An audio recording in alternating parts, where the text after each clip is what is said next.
श्रुति स्वतः प्रतिष्ठित है, तर्क कहीं प्रतिष्ठित नहीं है। एक तर्क से दूसरा तर्क, उससे भी श्रुति प्रस्फुटित होता रहेगा और इसका कहीं पर्यवसान नहीं है। तार्किक व्यक्तियों की जो दुर्गति होती है ना, वो गांव के श्रद्धावानों की नहीं होती। जो तार्किक होते हैं ना, नहीं नहीं ये भी ठीक बोल रहा है, बोले ये भी ठीक बोला, अरे क्या व्याख्या की, उनकी जो दुर्गति होती है ना, गांव के एक अनपढ़ व्यक्ति है लेकिन श्रद्धा है, बता दिया गुरुजनों ने ऐसा है, उसकी दुर्गति नहीं होती। तो ये जितने आजकल के फर्जी दिमाग लेकर घूम रहे हैं ना, तर्क से हम जानेंगे, इन सबको दुर्गति है। और हम श्रद्धापूर्वक मान लिए कि भाई ऐसा करना, ऐसा नहीं करना। क्यों? क्योंकि श्रुति ने कहा है, वेद ने कहा है, भगवान ने कहा, इस कारण से नहीं कहा, अब दिमाग नहीं लगाना। हाँ, समझ गए ना। यदि उससे बाहर जाएंगे निश्चित आपका पतन है, विनाश है, विनाश है। श्रुति कह दी तो अपना दिमाग मत लगाइए, क्योंकि धर्म अधर्म पुण्य पाप इसमें आपके तर्क काम नहीं करेंगे। नहीं तो तार्किक व्यक्ति ऐसे ऐसे हैं कि कामी जो है काम को धर्म कह देगा, लोभी दूसरे के धन हरण को धर्म कह देगा, हरण को धर्म कह देंगे।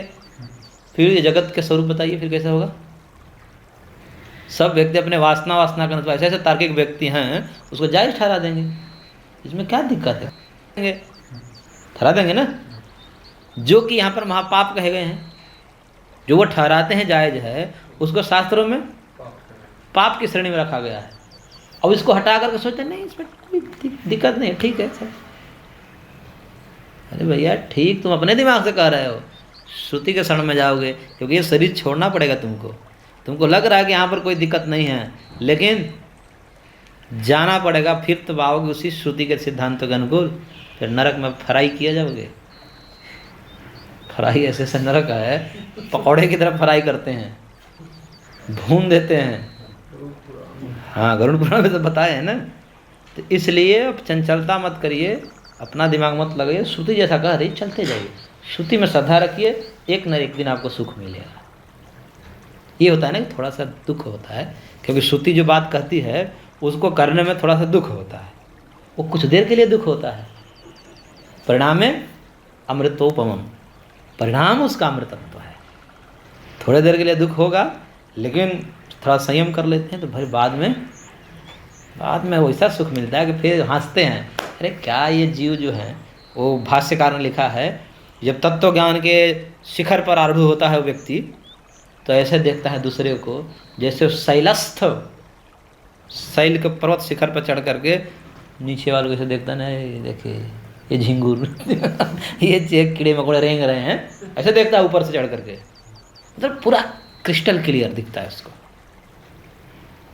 ऐसी स्थिति हो जाती है उसको, और फिर कहता है कि कहाँ ये लोग मर रहे हैं, बताइए सुख कहाँ है, और ये कहाँ देखिए उलझे हुए हैं। लेकिन उतने तक फिर धैर्य, श्रुति पर विश्वास, ये होना चाहिए, क्योंकि विश्वास नहीं होगा ना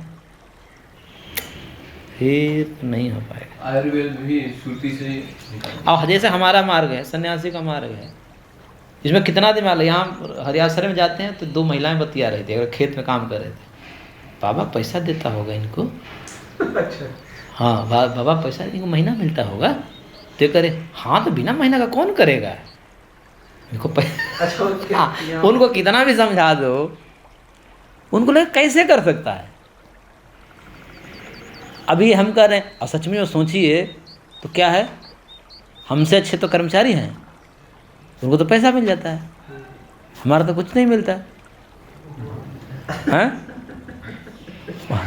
वो तो लड़ भी सकते हैं, उनके पास कुछ कागज भी है, आपके पास तो कुछ नहीं है तो क्या है, माहे कुछ गए खत्म, फिर भी लगे हुए। क्यों? शास्त्र विश्वास है कि ये मार्ग जो है एक दिन अमृतत्व की दिलाएगा, इसी विश्वास पे चल रहे हैं। ये विश्वास यदि टूट गया, फिर आपको लगेगा कि नहीं सब फर्जी मार्ग हमने गलत चुन लिया, ऐसा लगने लगेगा आपको। जिस दिन विश्वास हट जाएगा ना शास्त्र से, उस दिन ये लगेगा कि ये नहीं गलत रास्ता है, हमने गलत चुन लिया रास्ता। और विश्वास बना रहेगा तो नहीं, एक एक बात जो कहा गया है हमें अनुभव में नहीं हो रहा लेकिन होगा, तो फिर जो है उस शिखर पे पहुंच जाता है। तब उसको उस दिन पता होता है कि अच्छा इसमें तो हमको भी समझ में नहीं आता, लेकिन मान लिया था, आज समझ में आ रहा है। मान लिया। सिर्फ विश्वास पर चलता है, विश्वास, श्रद्धा। ठीक है ना? परिणाम में जो है अमृत है।